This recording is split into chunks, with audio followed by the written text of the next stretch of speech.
কিপ্টে শাশুড়ি। ও মা সন্ধে হয়েছে মা, 10 টাকা দিন না, ফুচকা এসে ফুচকা খাবো। উফ, সন্ধেবেলা চলে এসছে, কোথায় চা বিস্কুট খাচ্ছি। উফ, পয়সা নেই আমার কাছে, তারাও দেখছি কি আছে আমার কাছে। নাও 2 টাকা আছে, 2 টাকা নাও, অর্ধেক ফুচকা খেয়ে আসো যাও। ভালো লাগে না আমার। কি অর্ধেক ফুচকা? ঠিক আছে, কালকে খেয়ে নেবো, দরকার নেই আপনার 2 টাকা। বড়লোক শাশুড়ি। ও মম, আমার এখনই 500 রুপিস লাগবে। কি করবে বেটা? ও 500 রুপিস, দাঁড়াও দেখি কত আছে।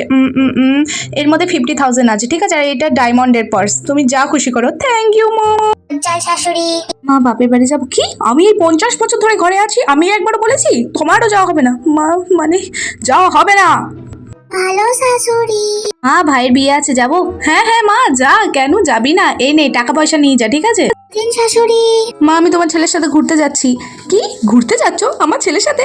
দাঁড়াও দাঁড়াও দাঁড়াও, আমি আসছি। চলো এবার আমি, তুমি আর আমার ছেলের মেয়ে গেলে ঘুরে আসি। চলো চলো চলো। কি তুমি ঘুরতে যাও, আমি যাবো না? মধ্যে তোমার শাশুড়ি কোনটা জানাতে ভুলবে না কিন্তু।